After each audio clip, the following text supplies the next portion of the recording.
Hi, I'm Lola Aneke and I welcome you to yet another episode of Speed Dial on Finding Out with Special Needs. So it's still Better Speech and Hearing Month as declared by Asha. Therefore today I'll be sharing a few activities with us that would help children with special needs to understand the where words. Each time I talk about speech, language, and communication disorders, I usually refer to children with autism, Down syndrome, non-verbal learning disabilities, and sometimes children with ADHD. Reason being that these children are the ones that exhibit such challenges. Now, children learn different kind of words in predictable order. So they learn the nouns followed by the verbs, and then they combine the noun and the verbs, and then they give more words in their sentences.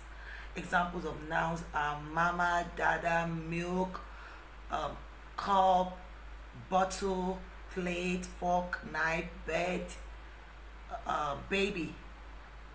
And examples of verbs are eating, playing, running, crying, clapping, jumping, dancing.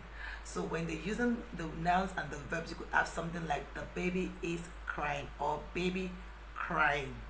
Or they could say mama is clapping. Okay, now when they combine, so that's like a combination of the words. Now when they combine those words, sometimes they give more words to describe what they're trying to say to you. So they could say the baby's crying loudly, or mama is jumping high, or I am singing loudly, or this is my red ball. Okay, if you also think deeply, you also see that where words describe places. Okay, it describe places such as in, out, on, under, in front, behind, through, around, top, bottom, near, far, between. Now, all of what I've said to you are the realities of neurotypical children who are not living with special needs. But this is not the same case for children living with special needs. So the activities I'll be sharing with us is one, the movement in relation of the child or the person to the object. Now, how is that activity done? You must ensure that you have like a table or a chair with you, and then you could go under the chair and ask the child, where is mommy, or where is Mr. A, and then the child could say table, and then the next thing you need to do is to correct the child by saying I am under the table, or mommy is under the table, and then the child could say mommy is under the table. That way they're able to see know how to use the where words. Okay, because of course the where words describes places. The second activity is the movement of small objects or toys and naming the position of those objects or toys. So you could have the child move, maybe have a plate and a cup, or the child could also have his toy on the table, and you could have the child place the cup on the plate, and you could now say the cup is on the plate. Together, because the child is saying the position of the cup on the plate, or my car is under the table. So that's a good way to have such activity, which I've named the movement of small objects or toys and naming the position of the object or the toy. The next activity is the I see something game. So you could have you could say to the child, I see something green, and the child could ask you where. Okay, and they could say on the floor, and the child could look around and say, oh, it's my green ball.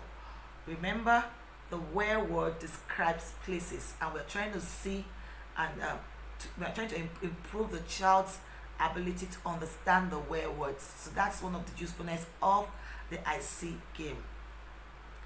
Another good activity is to have the child point to people, or you point to people or object in a book or in a picture. So you could have a book, and you could have the child with you, or a picture, and you could say to the child, who is that? And then the child could say, that's Goldilocks. And you could say, where is Goldilocks? And you say, Goldilocks is in the house, or on the big chair, or on the little bed. Okay, so they understand the position of Goldilocks by you asking them questions about the story, or the whatever is happening in the book or in the picture. The next activity is that the activity I'll be sharing with you is the use of place words to tell your child what you are doing. So you could be cutting, you could be chopping onions on the chopping board, and you could tell the child, I am chopping onions on the chopping board, or I put cups in the cupboard, or you could say, I put my shoes on the shoe rack. That way the child is understanding where the where words and how it's being used. Okay, remember that we model to them, and they pick those modeling that way, those modeling activities that we do to them. So that's a good way for you to help that child understand the where word. Then you could also give the child regular practice using the where words. So you could do something like, where are you going? You could ask the child something like, are you going to your room to sleep? Okay, so the child knows that where you sleep is the room, and the child could say to you, yes, and then you could say, make sure you put your shoes on your shoe rack before sleeping. So he knows the where words and where to put his shoes. These are the few activities that I'll be sharing with you to help that child with special needs to understand the where words. Like I always do, I'll do a quick recap. Okay, so I explained to all that children learn words in predictable manners, or in predictable order. And the first order is learning of the noun, followed by the verbs, then they combine words, and they now use more words to describe what they're trying to say to us, like red, big, round, good, bad, and all of that. I also said to us that the where words always describe places like in, out, under, just to name a few. And then the activities I shared with us today is one, the movement in relation of the child or the person or the parent to the object. The second activity I shared with us is the movement of small objects or toys and naming the position of those objects. Then I talked about the I see something game, and then I talked about the use of words to tell the child what you're doing, and lastly, giving the child regular practice using the place words.